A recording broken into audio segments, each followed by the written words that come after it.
সম্মানিত বন্ধুরা, আসসালামু আলাইকুম ওয়া রাহমাতুল্লাহি ওয়া বারাকাতুহু। আমি এখন বর্তমানে চকরিয়া পৌরসভার ৮ নম্বর ওয়ার্ডের কুসপাড়া এলাকায়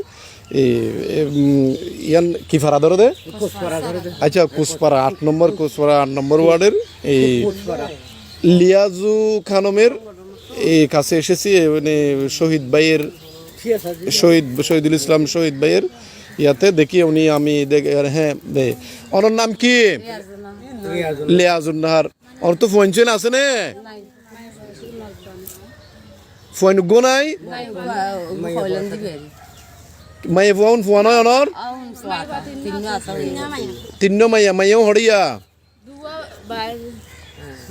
মাইয়াও হড়ে বিয়া দিবে লাগে ন তুই হড়তা হন তো গদ্দুয়ার আছে নে তো জামার বিড়ে নাই অন জামার বিড়েও নাই তাহলে অনে মাইয়া গো বিয়ে দিন দে এবার বাড়ির মাঝে তাকন দে তো অনার চলাই হনে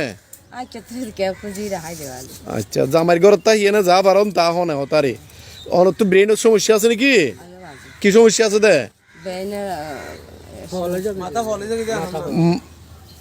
মাথা মাঝে মধ্যে আও বিয়ে হয়ে যাবে না আচ্ছা তো রোজা দেখুন নে কি দেখাইন ভরতে বার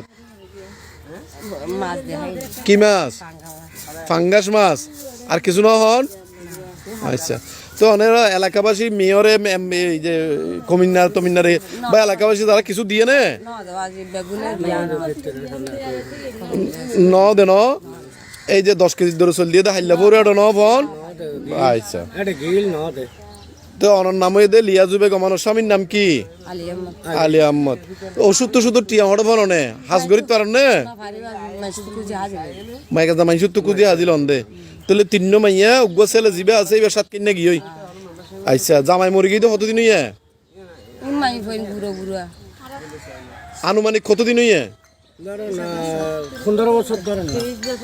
20-30 বছর হইয়া ন জামাই মরে গিয়ে দে তো আসলে এইবার ওই লিয়াজু বেগম কি আসলে খুব অসহায় নাকি অসহায় ন হানা টানা মানি বলে হষ্ট আছে অসুখ বিসুখ হষ্ট বার আচ্ছা আচ্ছা তো অনারা চিনেন না লিয়াজু বেগম রে ইবা হষ্ট বার ন অনার ঘর হাত দিনে তো এলাকার যারা বড় লোক আছে তারা কিছু ন দে আচ্ছা আচ্ছা তো এই তো কোরবানি সম্মানিত বন্ধুরা। হ্যাঁ এই লিয়াজু বেগম আসলে একজন অসহায় মেয়ের বাড়িতে এখন জামাইয়ের তত্ত্বাবধানে থাকে। ছেলে একটা ছিল তাও 2 মায়ের আগের মায়ের আর কি অর্থাৎ স্বামীর আগের বউয়ের ছেলে। সে এখন চলে গেছে সাতকানিয়া চলে গেছে। সে অলরেডি এখন হয়তো মেনিনজাইটিসে ভুগতেছে অথবা সিজার নামক একটা রোগে ভুগতেছে। মাঝে মাঝে তাকে ইঞ্জেকশন দিতে হয় যাতে পাগল হয়ে না যায়। তো এই ইঞ্জেকশনটাও তার জোগাড় করতে অনেক কষ্ট হয়ে যায়।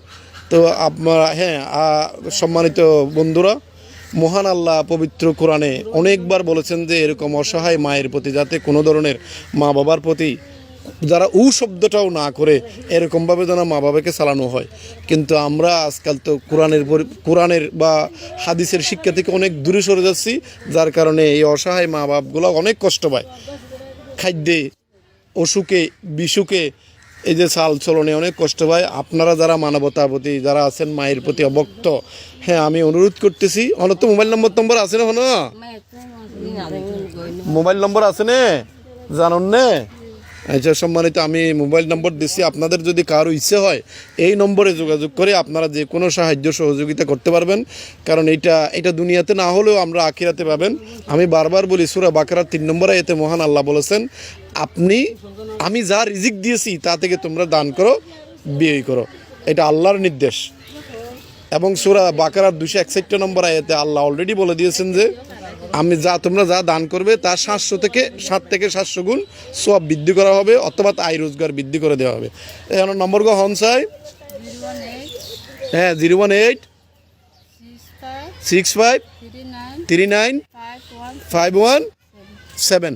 আপনারা যারা ইচ্ছা করেন তারা এই নম্বরে যোগাযোগ করে সরাসরি ওনার সাথে কথা বলে আপনারা অথবা নতুবা আমার সাথে যোগাযোগ করে আপনারা এই সাহায্য দিতে পারবেন ইনশাল্লাহ।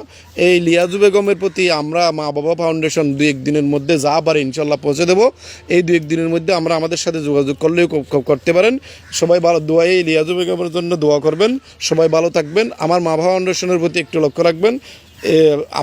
তো ওনারা যারা আছেন তারা কেলাম লিয়াজু বেগমের সাইয়ান বুঝছেন না কারালা দোয়া করছেন আর আইবা মা বাবা ফাউন্ডেশন ওকে আচ্ছা সবাই ভালো থাকবেন সুস্থ থাকবেন আসসালামু আলাইকুম ওয়া রাহমাতুল্লাহি ওয়া বারাকাতুহু